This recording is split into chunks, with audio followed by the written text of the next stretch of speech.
Luke Edwards, the son of football analyst Matt Edwards, might seem like a normal kid. However, he's already had to overcome obstacles many adults have never had to face.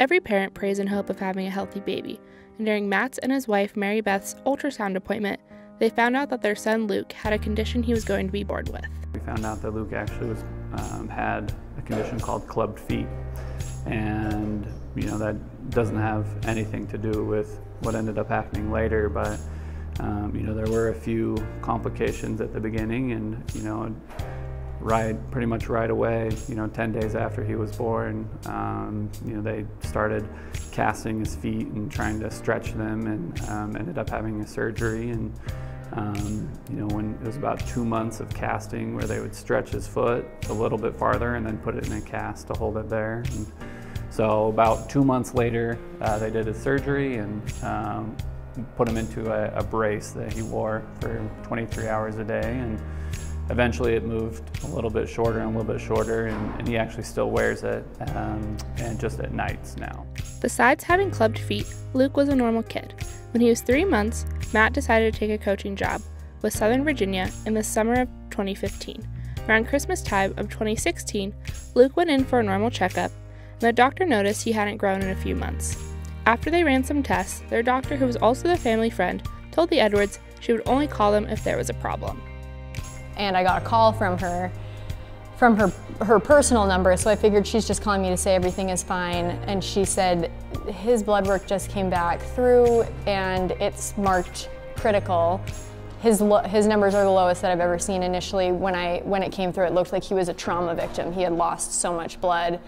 You need to get him to the fastest emergency room that you can as soon as possible. And I kind of stepped back and I was like, I'm looking at him, he's sitting over here in his high chair, he's eating dinner, I don't know, we'll just do it in the morning, we'll let him sleep. And she was a very sweet person, but kind of sternly said, Mary Beth, take him to the hospital right now.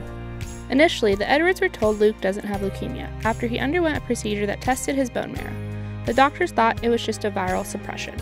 Luke ended up receiving a few blood transfusions, but he was recovering fairly quickly. And then at the very end of December, we got word that Matt's grandfather, who he was very close with, is definitely a huge inspiration to him, had passed away, and we felt really strongly that we wanted to travel as a family out to the funeral. Even though it was in Utah and we knew Luke's health was a little bit on the rocks, we felt really strongly that we should go. After the funeral, Matt had to leave since he had to attend a coaching convention. Hours before Mary Beth and Luke were supposed to get on a flight back home, Luke spiked a really high fever. And I was beside myself because I think I could tell this whole time something else was lurking, just that weird mom instinct of something else is wrong here, this isn't the full truth. And when that happened and I heard the platelets were low and the white blood cells were low and the red blood cells were low, that was when it kind of hit me, maybe we didn't get the full, maybe we didn't get every bit of information at the beginning, and Matt wasn't there with me and we weren't at our home, and it was really scary. And the doctor asked to speak with me privately, and Luke was sleeping for the first time in like 2 days in the next hospital room over, and he sat me down and was like, we have an answer, and I'm so sorry, but your son Luke has leukemia. And Matt was on speakerphone and we didn't even know where to begin. Matt immediately flew back to Salt Lake City, and Luke started one of 6 rounds of chemotherapy treatment. The Edwards had extended family there for support, and the coaching staff at Southern Virginia let Edwards work remotely on recruiting from Utah.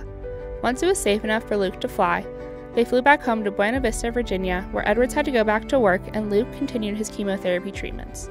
Every week, the family would drive 1 hour to Charlottesville, where Luke would enter the hospital for 4 days of treatments where he was pumped with chemotherapy drugs and flushed out with liquids. The process was becoming tiring for the entire family. At the same time, the majority of BYU's coaching staff that Coach Edwards had previously played and coached with had just been hired at the University of Virginia. Whenever Matt had some free time away from Luke's appointments, he would stop by spring practices and heard there was a job opening on Broncos staff. As of August of 2017, he became the new football analyst for UVA, and their family could not be happier. The move to Charlottesville was life-changing. There have been a lot of little miracles along the way here, and in the top 3, which maybe top 1, is moving to Charlottesville. At the end of May, when Matt was, informed about a possibility of working on this staff again, it felt so right. I can't even describe like the peace that we felt about it, even though it was such a tumultuous time of like, is Luke doing okay? Is this the right thing for our family? Should we really move? That seems kind of crazy, but it just all fit together. About 2 months before Matt officially started with the UVA coaching staff, the family had learned Luke was in remission. This was amazing news, but he will continue treatment at the UVA Children's Hospital until 2020. As the Edwards family started to become comfortable in Charlottesville, the 2017 football season was in full swing. They were asked if Luke would be one of the team's Thursday's heroes. Every Thursday, the football team invites individuals and their families who are going through difficult circumstances to watch practice and to be honored by the team. The Edwards family expressed how meaningful that day was for them.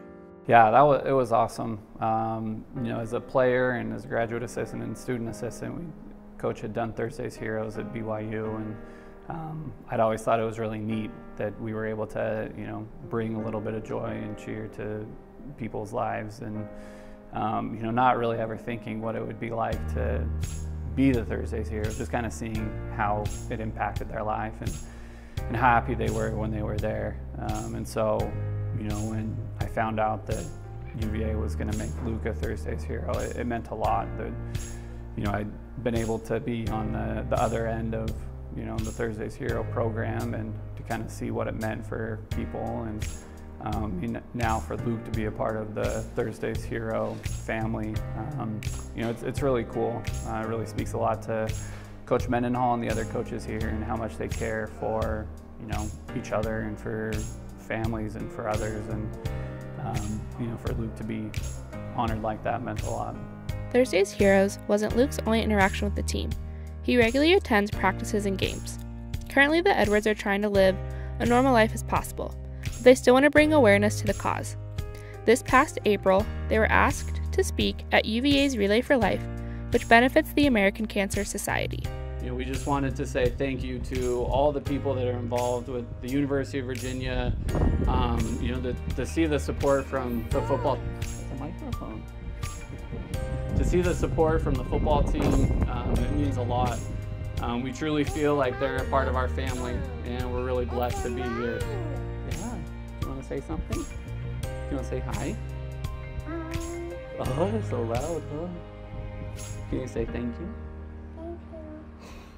To see the support from the team, it was not something I was expecting or anticipating, but it was really cool to, we're there a little bit early and just kind of waiting to get everything started, and then to see, the majority of the team, walk around the corner and all come there to help support really our son, and to support him and his life going forward, and to support our family. It was really neat. It was a really cool opportunity and experience.